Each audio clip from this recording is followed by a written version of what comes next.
ඉතින් ආයිබෝවන් මැයි මාසේ 20 වෙනිදා යෙදෙනවා ලෝක මීමැසි දිනය. මැයි මාසේ 22 වෙනිදා යෙදෙනවා ලෝක ජෛව විවිධත්ව දිනය. ඉතින් මීමැසි දිනය සහ ජෛව විවිධත්වය කියන මේ දින දෙකම එක කිට්ටුව තමයි යෙදෙන්නේ.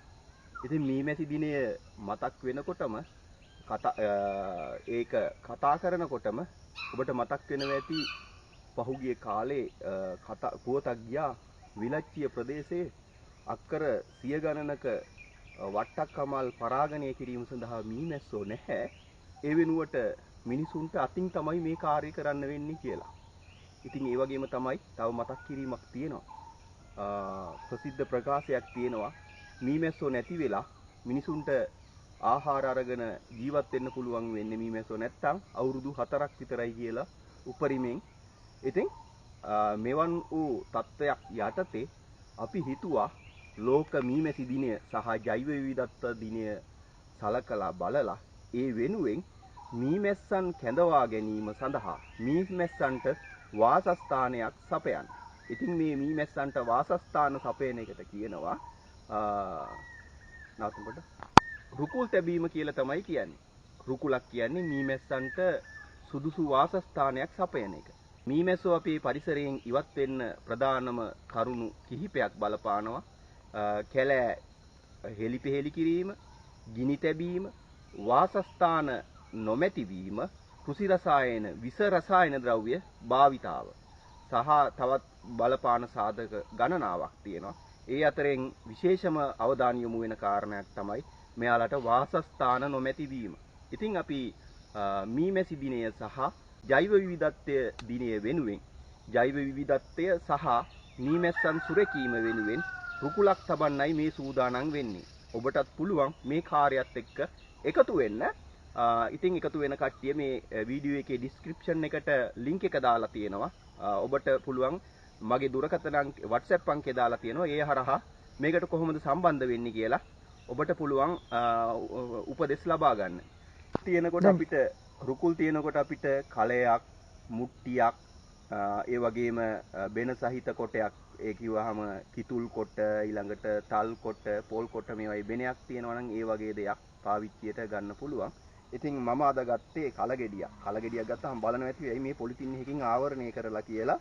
පොලිතින් එකක් භාවිතා කරන්න වුණා. මේ කලගෙඩිය බිඳිලා තියෙන්නේ. මේක අලුත් එකක් නෙමෙයි.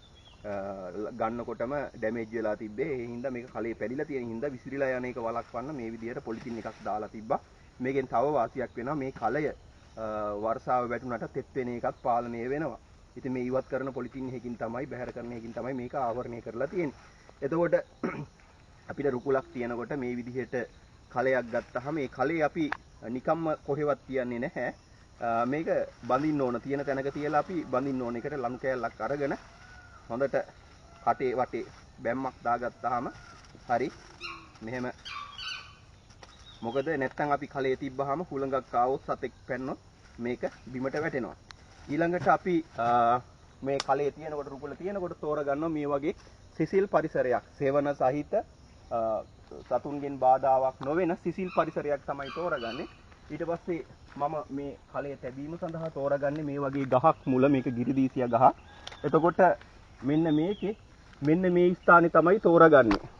එතකොට අපි මේ කලය තියෙනකොට ගොඩක් පල්ලෙහාටම තියන්නේ නැහැ. පල්ලෙහාටම තියන්නේ නැතුව චුට්ටක් ඇල කරලා තියෙනවා. ගොඩක් අපි ඇල කරොත් මේකේ වෙන සත්තු ඇවිල්ලා කූඩු හදලා බිත්තර දානවා, කුරුල්ලෝ එහෙම. ඊට පස්සේ මේක පොඩ්ඩක් ඇල කරලා තමයි තියන්න ඕනේ. ඒ වගේම තමයි මේක තියන්න කලින් අපි අනුගමනය කළ යුතු පුංචි උපක්‍රම කීපයක් තියෙනවා. මේකට මීමැස්සන් ආකර්ෂණය කර ගැනීම සඳහා අපි කරන්න ඕනේ මේ දුම්මල තියෙනවනේ. ඖෂධාල වල තියෙනවා දුම්මල. මෙන්න මේ දුම්මල ටිකක් අරගෙන ගිනි කබලක් අරගෙන මේ කලේ අනිත් පැත්ත හරවලා මේකට දුම්මල දුම් දවස් 3ක් විතර අල්ලන්න ඕනේ. අල්ලලා ඉවර වෙලා ඊට පස්සේ අපි මේක මෙතන තියන්න පුළුවන්. ඒ වගේම නැත්තම් අපිට පුළුවන් දුම්වල චුට්ටක් උණු කරලා අරගෙන මෙන්න මේ කට වටේ ගාන්න. එහෙමත් නැත්තම් මී ඉටි තියෙන්නේ. මී ඉටි චුට්ටක් අරගෙන උණු කරලා පොඩ්ඩක් මොහොකට හරි කරලා රත් කරලා ගත්තාම උණු වෙනවා. ඊට පස්සේ අපිට මේක කට වටේ ආලේප කරන්න පුළුවන්. නැත්තම් මී පෙනි චුට්ටක් ඇතුලේ ගාන්න පුළුවන්. ඔය වගේ දෙයක් කරාම මීමැස්සන්ගේ ආකර්ෂණීය වැඩි කරගන්න පුළුවන්. ඒක අමතක වෙනවා තව ටිකකින් කියන්නේ. ඊට පස්සේ අපි මේ කලේ තිබ්බන් චුට්ටක් තමයි ඇල කරලා තියෙන්නේ. පොඩ්ඩක් ඇල කරලා තියෙන්නේ, ගොඩක් ඇල කරලා නැහැ. එතකොට ඇල කරලා ඉවරලා අපි මේක ඊට පස්සේ මේක කලේ පෙරලෙන එක වළක්වන්න, කොහෙටවත් යන එක වළක්වන්න අපි මේක ලණු කෑල්ලක් දාගත්තානේ. මේ ලණු කෑල්ලෙන් අපි බැඳලා තියෙනවා. මෙහෙම ලණු කෑල්ලෙන් ගහට අල්ලලා බඳිනවා.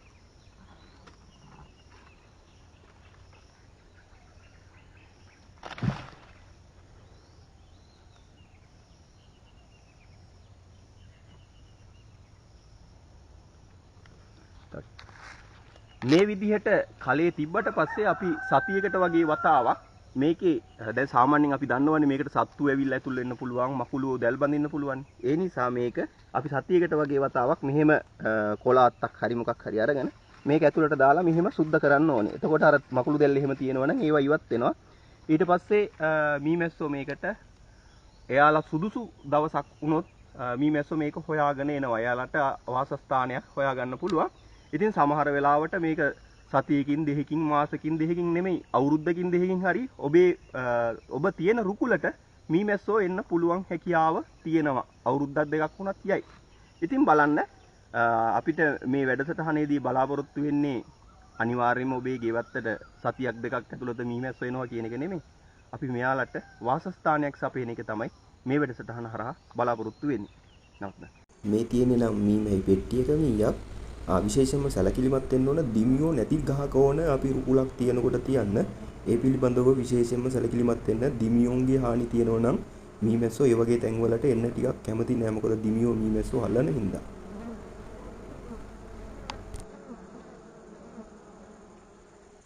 මේ තියෙන්නේ ඒ වගේ තියලා තියෙන රුකුල් ටිකක්. මේ තියෙන්නේ බිඳිච්ච වලන්. මේවත් රුකුල් විදිහට මේගොල්ලෝ පාවිච්චි කරනවා. මම මේක නමලා තියලා තියෙනවා. දැන් මේකේ මේ කලින් මේකේ ඇවිල්ලා හිටියා.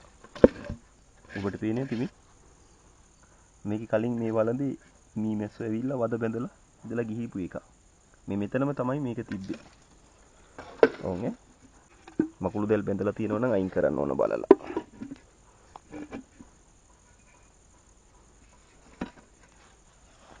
රුකුලක් හදා ගන්නකොට අපිට පුළුවන් මේ වගේ උළු කැට හතරක් අරගෙන ආවරණයක් විදිහට හදලා තියන්නත් හැකියාව තියෙනවා.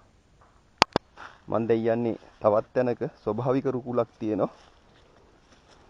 මේ මම මෙතන මේ උළු කැටයක් හරස් කරලා තියෙනවා මේගොල්ලන්ට අඳුරු පරිසරයක් ඕන හින්දා.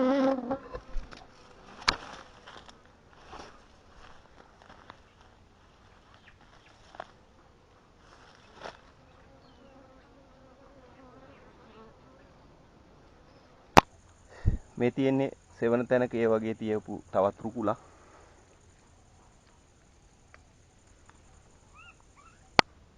මේ තියෙන්නේ හිල් වෙච්ච ඇලුමිනියම් කලයක් තියලා තියෙන මෙතන. මේකෙත් කලින් මීමැස්සෝ ඇවිල්ලා හිටියා. මේ වගේ කුණත් අපිට තියන්න පුළුවන්. විශේෂයෙන් සැලකිලිමත් වෙන්න ඕන හොඳට සිසිල් පරිසරයක තියන්න ඕන. අවුවට රත් වෙන්නේ නැති තැනක තියන්න ඕන අපි රුකුලක් තියනකොට.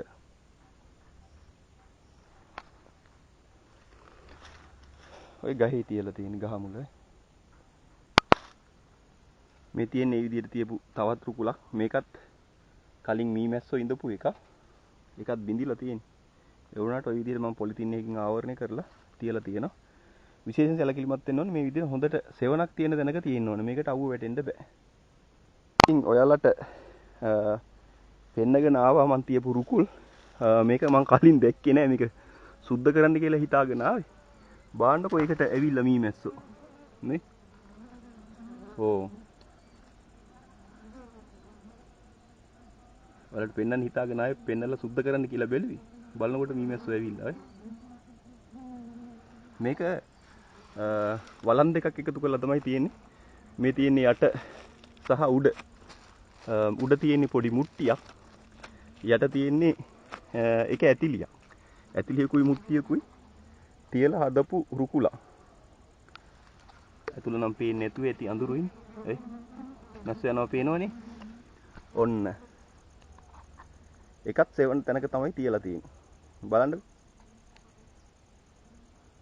මේක දෙකම බිඳිච්ච වලන් දෙකක් අයින් කරපු වලන් මේකේ මේ යට තියෙන ඇතිලියේ කැඩිලා තිබ්බ කෑල්ලක් පොඩි කෑල්ලක් ඊට පස්සේ කඩලා ලොකු කරලා කට විදියට හැදුවා යට පැත්තෙන් කට තියලා ඊට පස්සේ ওই පොලිතින් එකක් කොතලා තියෙන්නේ ඒගොල්ලෝ ඒක බාර අරගෙන තියෙනවා අද අප්‍රේල් 26 වෙනිදා අපි බලමු මේ රුකුලට කවදා වෙනකොට මීමැසි ජනපදයක් ඒවිද කියලා එහෙනම් ගිහින් එන්න අයිබෝවන්